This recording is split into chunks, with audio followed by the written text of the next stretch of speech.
So here's the final recommendations. We're in the last stretch. Number 1, essential amino acids.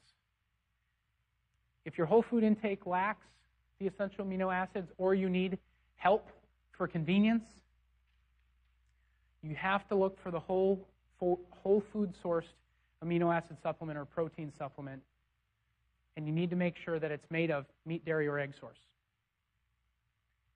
You need to make sure that it's undenatured or it's in its native state, so it cannot be high heated, high pressurized.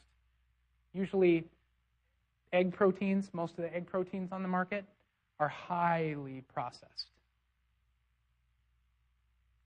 And same thing with most of the whey protein supplements on the market.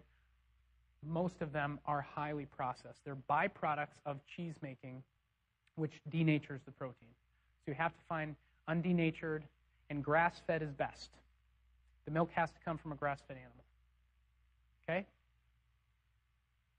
Essential fatty acids. This is the most simple one of all of them. There are only 2 that your body can't make on its own. End of story. And those 2 can be made into derivatives at will. The body will make it, and it'll make just as much as it needs. Most people need a fatty acid supplement because our food is being changed drastically, and you're not getting enough pure essential fatty acids in your diet. So the parent sourced with ALA and LA.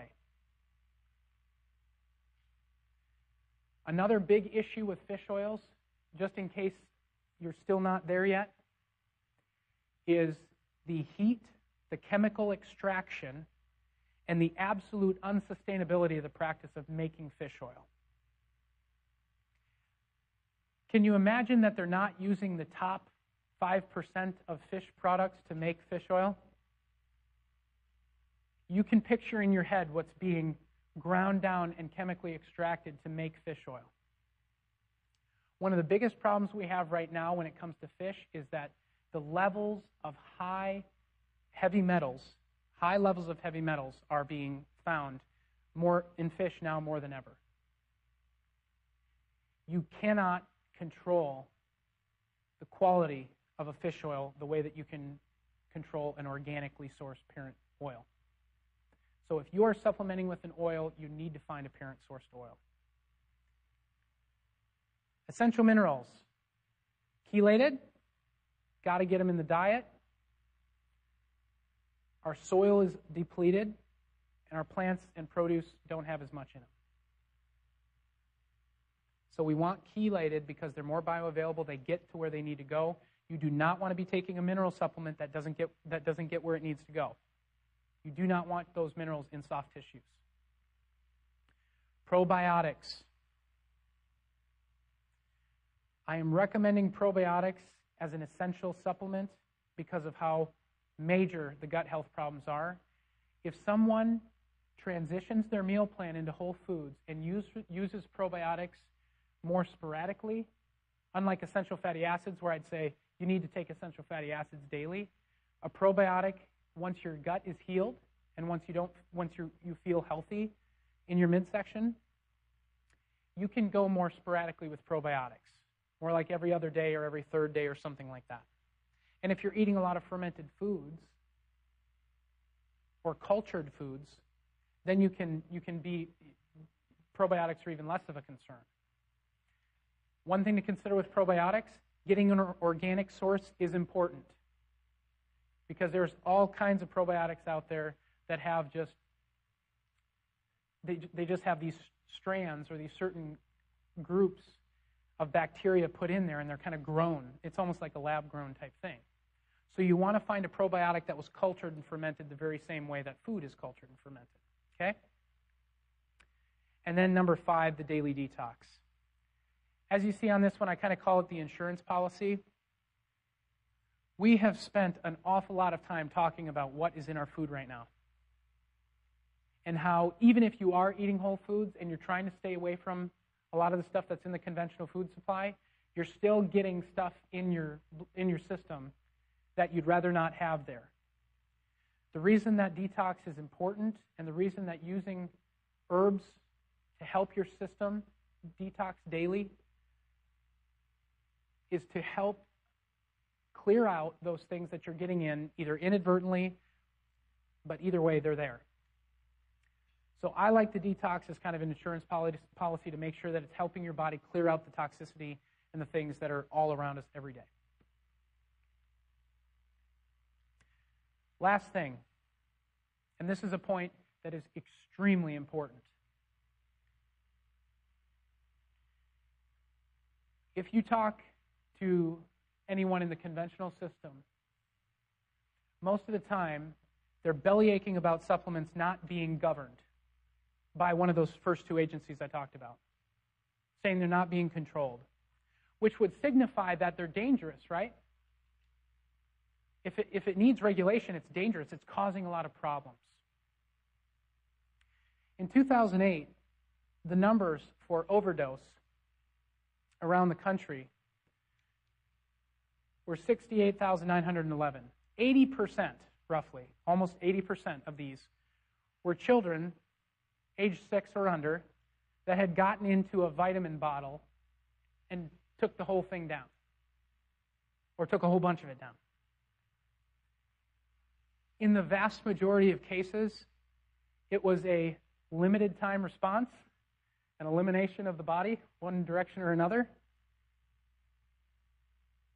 and it was fine. Out of all of the supplements that are taken in this country every year, this is what happened. This slide is extremely important, because if you look at the deaths of people in the U.S. from supplements, it's on the bottom, just so you know. You know how many that is? How many people died of supplements? 0. None. You want to know where prescription drugs fall on this list? Properly prescribed prescription drugs, taken exactly how they're prescribed. It's the yellow one, second from the top. 106,000 deaths in 1 year. How many people think supplements are really dangerous to people?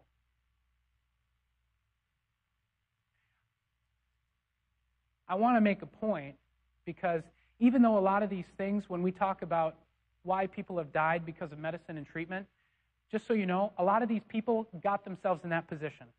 They lived a lifestyle that got them sick in the first place. And you can't just blame medicine or doctors for these problems. These are your problems. Over 790,000 people on this chart dying from medical treatment. They got themselves in a position to be treated. Because what percentage of disease is preventable? The vast majority. So I'm not using this graphic here to bash the system, but I want you to know, when it comes to supplementation, when it comes to effectiveness, if you are taking essential nutrients as supplements and they are sourced correctly, you will get benefit from them. Bottom line.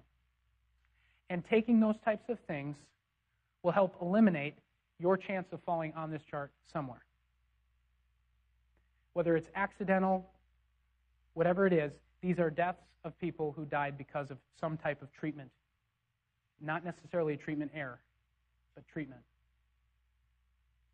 So, this is why we want to work on our lifestyles. This is why we want to continue to take control.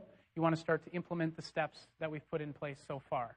So, there is no new activity for week 6. Aren't you so happy? The only problem is you haven't done most of the activities up to this point anyways, so it wouldn't matter if I gave you another activity. So what we're going to do is we're going to review the activities that you've gotten up to this point, and hopefully if you haven't done some or all of them, hopefully you'll get 1 or 2 of them done, being that I'm not giving you a new one. Lesson 1, we asked you to do measurements, pictures, log weight, and write down your health goals. You should have that done by now. It's week 6. That was 6 weeks ago. Lesson 2, Journal your food intake so that you know what you're doing, because most of the time you completely forget what you're doing, and when you write it down, you'll be surprised what's going on. Notice the extra ingredients in the food in your home, and read section 1 of the reference guide, which is Whole Foods. This will build your knowledge base of the foods, and most of the questions that you guys have are answered when you do these actual activities, because the information's in there. Lesson 3, the ingredient panel activity. Read section 3 and 4 in the food guide, which is the food terminology, or in the reference guide, which is food terminology and food quality. And then remove foods from the home that don't match your health goals. That was simple, right? A lot of you went home and did that, and you talked about how your shelves were absolutely bare. And I'm glad to hear that you did that, because that is a very important first step. Lesson 4, read section number 2, which was the meal planning section, so we started to get into that. We talked about your food sourcing strategy, giving yourself some time to get that done. How many people have gone after some different food sourcing now? Okay, so pretty much everybody. That's good. So you're starting to look in different places for better sourced food. That's excellent. That means you're getting more nutrition in your diet so that you're actually eating, the reason you're eating in the first place, which is to get nutrients in your body, you're actually getting it done now, which is very positive.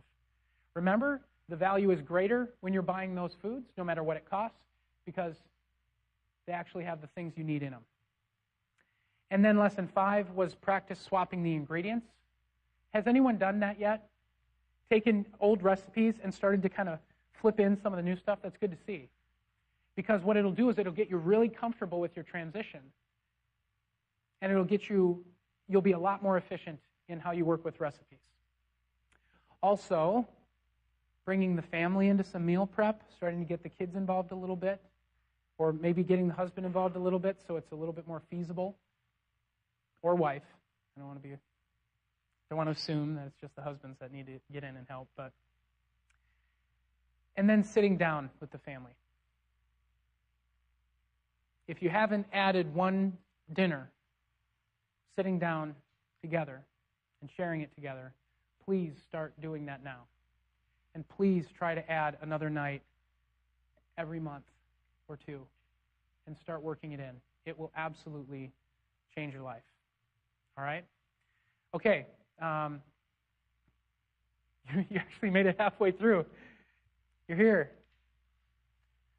The next 6 lessons are on things that you have usually never thought about in your health, and you're going to learn the how-tos and the know-hows underneath it, and it will give you artillery and armor that you never had before.